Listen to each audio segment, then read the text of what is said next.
ಜಿಲ್ಲೆಯು ಚಿನ್ನದ ಗಣಿಯಿಂದ ಎಷ್ಟು ವಿಶ್ವವಿಖ್ಯಾತಿಯನ್ನ ಗಳಿಸಿದೆಯೋ ಅಷ್ಟೇ ಪ್ರಖ್ಯಾತಿಯನ್ನ ಕಲೆ, ಸಾಹಿತ್ಯ, ಸಂಸ್ಕೃತಿ, ಇತಿಹಾಸ, ಪರಂಪರೆಯ ವಿಚಾರದಲ್ಲೂ ಹೊಂದಿದೆ. ಕೋಲಾರ ಜಿಲ್ಲೆಯ ಮುಳಬಾಗಿಲು ತಾಲೂಕಿನ ಅವನಿ ಗ್ರಾಮವು ಇದಕ್ಕೆ ಸ್ಪಷ್ಟ ನಿದರ್ಶನ. ಅಯೋಧ್ಯೆಯು ಪ್ರಭು ಶ್ರೀರಾಮಚಂದ್ರರು ಜನಿಸಿದ ನಾಡಾದರೆ ಅವನಿ ಕ್ಷೇತ್ರವು ಲವಕುಶರಿಗೆ ಜನ್ಮ ನೀಡಿದ ಪುಣ್ಯಭೂಮಿಯಾಗಿದೆ. ಸೀತಾ ಮಾತೆಯು ಭೂತಾಯಿಯ ಮಡಿಲು ಸೇರಿದ ದಿವ್ಯ ಕ್ಷೇತ್ರವಾಗಿದೆ. ವಾಲ್ಮೀಕಿ ಮಹರ್ಷಿಯು ರಾಮಾಯಣವನ್ನ ರಚಿಸಿದ ತಪೋಭೂಮಿಯಾಗಿದೆ. ರಾಮ ಲಕ್ಷ್ಮಣರು ಲವಕುಶರೊಂದಿಗೆ ಸೆಣಸಿದ ಯುದ್ಧ ಭೂಮಿಯಾಗಿದೆ. ಹೀಗೆ 10 ಹಲವು ವೈಶಿಷ್ಟ್ಯಗಳಿಂದ ಇತಿಹಾಸದುದ್ದಕ್ಕೂ ತನ್ನದೇ ಆದ ಕೀರ್ತಿಯನ್ನು ಗಳಿಸಿಕೊಂಡು ಬಂದಿರುವ ಆವಂತಿಕ ಕ್ಷೇತ್ರವೇ ಇಂದಿನ ಆವನಿ. ಅಯೋಧ್ಯ, ಮಥುರಾ, ಮಾಯಾಕಾಶಿ, ಕಾಂಚಿ ಆವಾಂತಿಕ, ಪುರಿ ದ್ವಾರಾವತಿ ಚೈವ ಸಪ್ತತೆ ಮೋಕ್ಷದಾಯಿಕ ಎಂಬ ಶ್ಲೋಕವು ಸಪ್ತ ಮಹಾಕ್ಷೇತ್ರಗಳಲ್ಲಿ ಒಂದಾದ ಅವನಿ ಕ್ಷೇತ್ರದ ಮಹಿಮೆಯನ್ನು ಸಾರುತ್ತಿದೆ.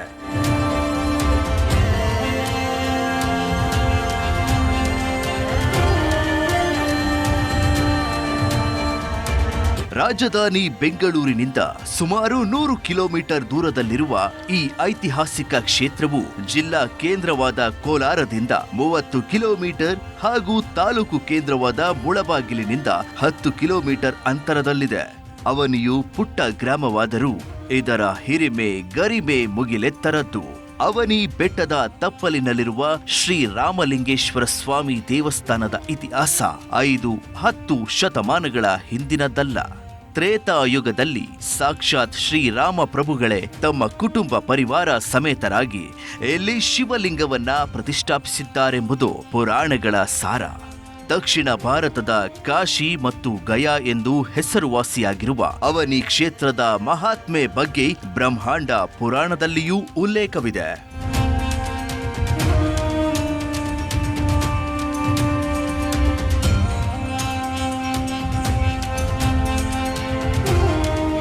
ರಾಮಲಿಂಗೇಶ್ವರ ದೇಗುಲವು ಇಡೀ ದೇಶದ ಪ್ರಾಚೀನ ದೇವಾಲಯಗಳಲ್ಲಿ ಒಂದಾಗಿದ್ದು, ದೇಗುಲದ ಕಟ್ಟಡವನ್ನ 10ನೆಯ ಶತಮಾನದಲ್ಲಿ ನಿರ್ಮಿಸಲಾಗಿದೆ. ದ್ರಾವಿಡ ಶೈಲಿಯ ಈ ಸುಂದರ ದೇಗುಲಗಳ ಶಿಲ್ಪಕಲೆ ಎಂದಿಗೂ ನಮ್ಮ ಪೂರ್ವಜರ ಕೌಶಲ್ಯ, ದೈವಭಕ್ತಿ, ಶ್ರೇಷ್ಠ ಅಭಿರುಚಿ, ಗತಕಾಲದ ವೈಭವವನ್ನ ಸಾರುತ್ತಿದೆ. ವಿಶಾಲ ಹಾಗೂ ವಿಶಿಷ್ಟವಾದ ಈ ದೇಗುಲದ ಸಂಕೀರ್ಣದಲ್ಲಿರುವ ರಾಮಲಿಂಗೇಶ್ವರ, ಲಕ್ಷ್ಮಣಲಿಂಗೇಶ್ವರ, ಭರತಲಿಂಗೇಶ್ವರ, ಶತ್ರುಘ್ನಲಿಂಗೇಶ್ವರ ದೇಗುಲಗಳು ಚಿತ್ತಾಕರ್ಷಕವಾಗಿವೆ.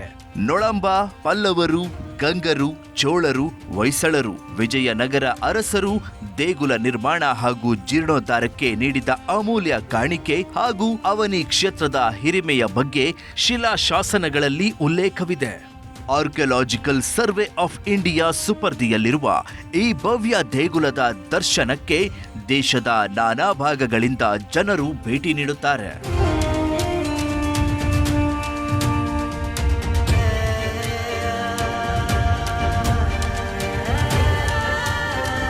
ಮಹರ್ಷಿ ವಾಲ್ಮೀಕಿ ವಾಸವಿದ್ದ ಕಾರಣ ಈ ತಪೋಭೂಮಿಯನ್ನ ವಾಲ್ಮೀಕಿ ಬೆಟ್ಟವೆಂದು ಕರೆಯುತ್ತಾರೆ.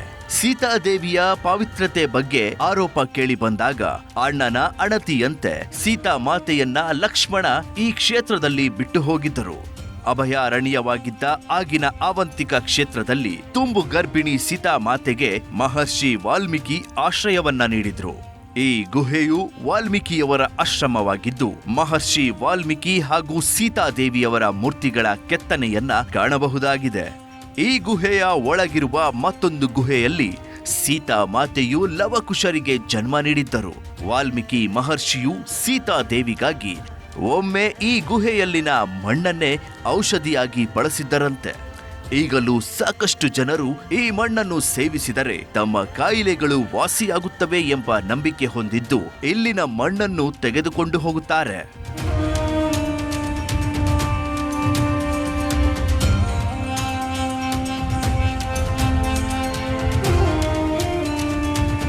ಇದು ಸೀತಾಮಾತೆ ತನ್ನ ಪುಟ್ಟ ಅವಳಿ ಮಕ್ಕಳೊಂದಿಗೆ ವಾಸವಾಗಿದ್ದ ಜಾಗ. ಇದನ್ನ ಲವಕುಶರ ಗುಡಿ ಎಂದು ಕರೆಯುತ್ತಾರೆ. ಒಂದೇ ಪಾಣಿಪಟ್ಟದಲ್ಲಿ ಜೋಡಿ ಲಿಂಗಗಳನ್ನ ಪ್ರತಿಷ್ಠಾಪಿಸಿ ಲವಕುಶರು ಪೂಜಿಸುತ್ತಿದ್ದರು. ಮೇಲ್ಭಾಗದಲ್ಲಿ ಕಾಣುವ ಈ 2 ದೊಡ್ಡ ಗುಣಿಗಳು ಲವಕುಶರ ತೊಟ್ಟಿಲುಗಳು. ಸೀತಾ ಮಾತೆ ಬಳಸುತ್ತಿದ್ದ ಪಾತ್ರೆಗಳನ್ನು ಇಲ್ಲಿ ಕಾಣಬಹುದಾಗಿದೆ. ಇವುಗಳನ್ನು ತಟ್ಟಿದಾಗ ಲೋಹದ ಪಾತ್ರೆಯ ಶಬ್ದ ಹೊರಹೊಮ್ಮುತ್ತದೆ.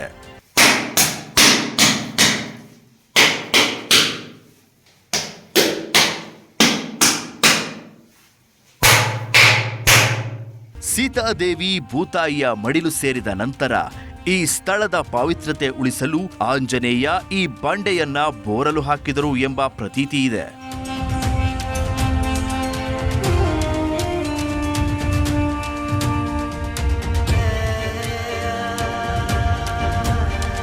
ಗುಹೆಯ ಸಮೀಪದಲ್ಲಿ ಇರುವ ಈ ಕೊಳದಲ್ಲಿ ಸೀತಾದೇವಿ ಬಟ್ಟೆಯನ್ನು ಒಗೆಯುತ್ತಿದ್ದರು. ಇದನ್ನು ಕಾಷಾಯಿ ತೀರ್ಥವೆಂದು ಕರೆಯುತ್ತಾರೆ. ಕೊಳದ ಸನಿಹದಲ್ಲೇ ದೀಪವನ್ನ ಬೆಳಗುತ್ತಿದ್ದ ಜಾಗವನ್ನು ಕಾಣಬಹುದು. ಹಾಗೆಯೇ ಲವಕುಶರಿಗೆ ಹಾಲುಣಿಸುತ್ತಿದ್ದ ಹಾಲಡಿ ಇದೆ.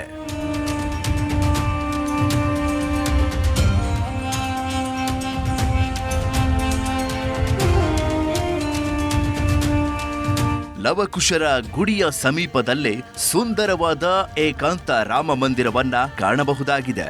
ಇಲ್ಲಿ ಷಟ್ಕೋನಾಕಾರದ ಪಾಣಿಪಟ್ಟದಲ್ಲಿ ಲಿಂಗವನ್ನ ಪ್ರತಿಷ್ಠಾಪಿಸಲಾಗಿದೆ.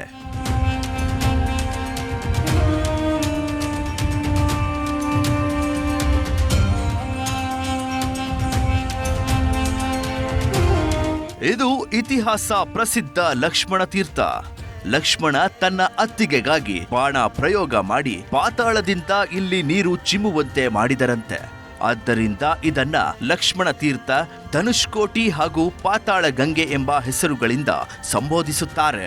ಇದು ಭಾರತದ ಪವಿತ್ರ ತೀರ್ಥಗಳಲ್ಲಿ ಒಂದಾಗಿದ್ದು, ಇಲ್ಲಿ ಪಿತೃಗಳ ಶ್ರಾದ್ದ ಕಾರ್ಯ ಮಾಡಿದ್ರೆ ಉತ್ತರ ಭಾರತದ ಗಯಾದಲ್ಲಿ ಮಾಡಿದಷ್ಟು ಶ್ರೇಷ್ಠವೆಂದು ಹೇಳಲಾಗುತ್ತದೆ.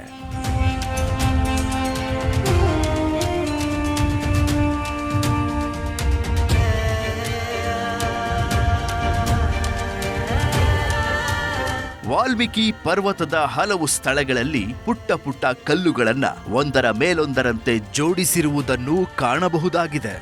ಇವು ಸಂತಾನಹೀನ ದಂಪತಿಗಳು ಸೀತಾ ದೇವಿಯನ್ನ ಸ್ಮರಿಸಿ ಮಕ್ಕಳಾಗಲು ಹರಕೆ ಹೊತ್ತು ಜೋಡಿಸಿರುವ ಕಲ್ಲುಗಳು. ಹಾಗೆಯೇ ಮನೆ ಕಟ್ಟಿಸಬೇಕೆಂಬ ಇಚ್ಛೆಯುಳ್ಳವರ ಕಾಮನೆಯೂ ಸಿದ್ಧಿಯಾಗುತ್ತದೆ ಎಂಬ ಪರಿಪಾಠ ಬಹಳ ಹಿಂದಿನಿಂದಲೂ ನಡೆದು ಬಂದಿದೆ.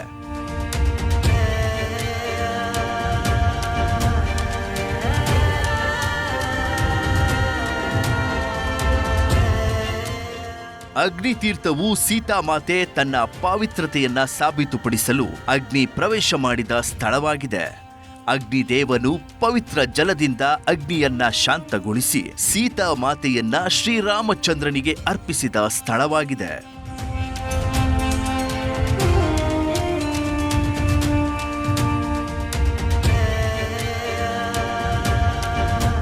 ಶ್ರೀರಾಮಚಂದ್ರ ಪ್ರಭು ಕೈಗೊಂಡಿದ್ದ ಅಶ್ವಮೇಧ ಯಾಗದ ಕುದುರೆಯನ್ನ ಲವಕುಶರು ಕಟ್ಟಿ ಹಾಕಿದ ಸ್ಥಳವನ್ನು ಕುದುರೆ ಗುಂಡು ಎಂದು ಕರೆಯುತ್ತಾರೆ. ಹಸಿವಿನಿಂದ ಕಂಗೆಟ್ಟಿದ್ದ ಕುದುರೆ 2-3 ಅಡಿಯಷ್ಟು ಕಲ್ಲು ಬಂಡೆಯನ್ನೇ ಕಚ್ಚಿ ತಿಂದಿತೆಂಬ ಮಾತಿದೆ.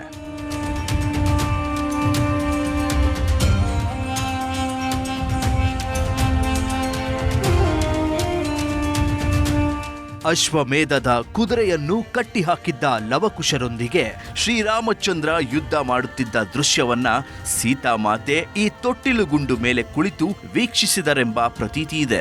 ಇಲ್ಲಿಂದ ಯುದ್ಧ ಭೂಮಿಯಾದ ರಾಮರ ಬಂಡೆ ಹಾಗೂ ಲವಕುಶರ ಬಂಡೆಯನ್ನ ವೀಕ್ಷಿಸಬಹುದು. ತಂದೆ ಮಕ್ಕಳ ಯುದ್ಧದಿಂದ ದುಃಖಿತರಾದ ಸೀತಾದೇವಿ ಸುರಿಸಿದ ಅಶ್ರುಧಾರೆಯೂ ಈ ಬೃಹತ್ ಶಿಲೆಯ ಮೇಲಿನ ಕಪ್ಪು ಬಿಳುಪು ಕಲೆ ಎಂದು ನಂಬಲಾಗುತ್ತದೆ.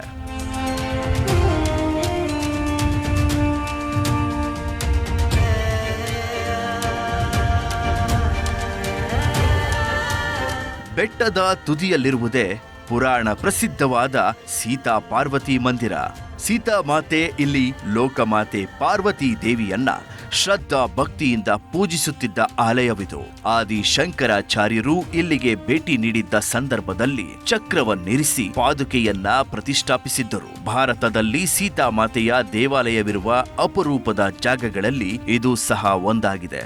ಮಕ್ಕಳಾದ ಲವಕುಶರನ್ನು ಪತಿ ಶ್ರೀರಾಮಚಂದ್ರರಿಗೆ ಒಪ್ಪಿಸಿದ ನಂತರ ಸೀತಾಮಾತೆಯು ಭೂತಾಯಿಯ ಮಡಿಲು ಸೇರಿದ್ದು ಇದೇ ಸ್ಥಳದಲ್ಲಿ ಎಂಬ ಪ್ರತೀತಿ ಇದೆ.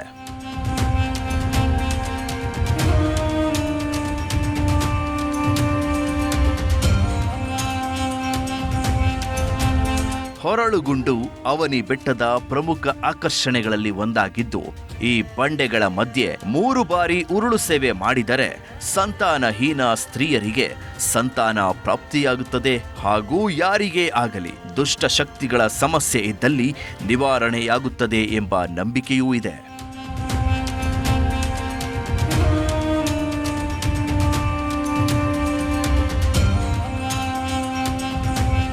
ಅವನಿ ಕ್ಷೇತ್ರಕ್ಕೆ ದ್ವಾಪರ ಯುಗದಲ್ಲಿ ನಡೆದ ಮಹಾಭಾರತದೊಂದಿಗೂ ಗಾಢ ನಂಟಿದೆ. ವನವಾಸದ ಸಮಯದಲ್ಲಿ ಪಂಚಪಾಂಡವರು ಇಲ್ಲಿಗೆ ಭೇಟಿ ನೀಡಿದಾಗ ಪಂಚಲಿಂಗಗಳ ಪ್ರತಿಷ್ಠಾಪನೆ ಮಾಡಿದರೆಂಬ ಪ್ರತೀತಿ ಇದೆ.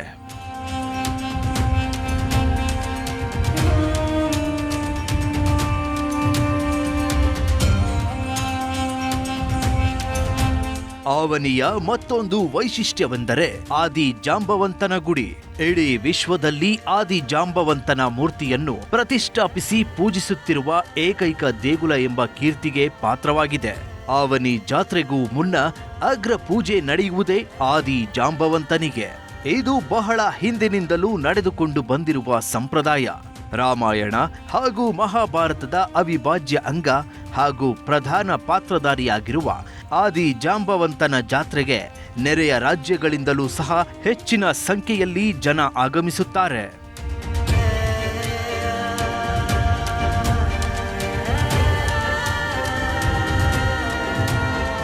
ಶ್ರೀ ಶೃಂಗೇರಿ ಪೀಠದ ಪರಂಪರೆಯಲ್ಲಿ ಬೆಳೆದು ಬಂದಿರುವ ಅವನಿ ಶೃಂಗೇರಿ ಜಗದ್ಗುರು ಶ್ರೀ ಶಂಕರಾಚಾರ್ಯರ ಮಠವು ಸುಮಾರು 500 ವರ್ಷಗಳ ಹಿಂದೆ ಸ್ಥಾಪನೆಗೊಂಡಿದ್ದು ಹಿಂದೂ ಸಮಾಜಕ್ಕೆ ಶ್ಲಾಘನಾರ್ಹ ಸೇವೆ ಸಲ್ಲಿಸುತ್ತಿದೆ. ಶಾರದಾ ಮಾತೆಯ ಭವ್ಯ ದೇವಸ್ಥಾನ ಅವನಿಯ ನವೀನ ಹೆಗ್ಗುರುತಾಗಿದೆ. ಮಹಾಶಿವರಾತ್ರಿಯ 2 ದಿನಗಳ ನಂತರ ನಡೆಯುವ ಅವನಿ ಜಾತ್ರೆಯಂತೂ ಇಡೀ ದಕ್ಷಿಣ ಭಾರತದಲ್ಲೇ ಸುಪ್ರಸಿದ್ಧವಾಗಿದ್ದು, ಅವನಿ ಬ್ರಹ್ಮ ರಥೋತ್ಸವಕ್ಕೆ ಲಕ್ಷಾಂತರ ಜನರು ಸೇರುತ್ತಾರೆ.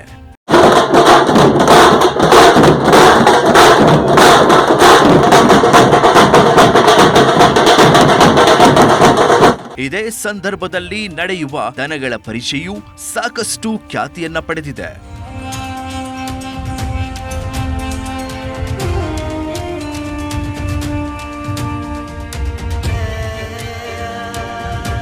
ಅವನಿ ಬೆಟ್ಟವು ತನ್ನ ನೈಸರ್ಗಿಕ ಸೊಬಗು, ಪೌರಾಣಿಕ ಹಿನ್ನೆಲೆಯಿಂದಾಗಿ ಆಧ್ಯಾತ್ಮ ಬಂಧುಗಳು, ಆಸ್ತಿಕ ಸಮುದಾಯ ಹಾಗೂ ಚಾರಣಿಗರ ಪಾಲಿಗೆ ಅಕ್ಕರೆಯ ತಾಣವಾಗಿದೆ.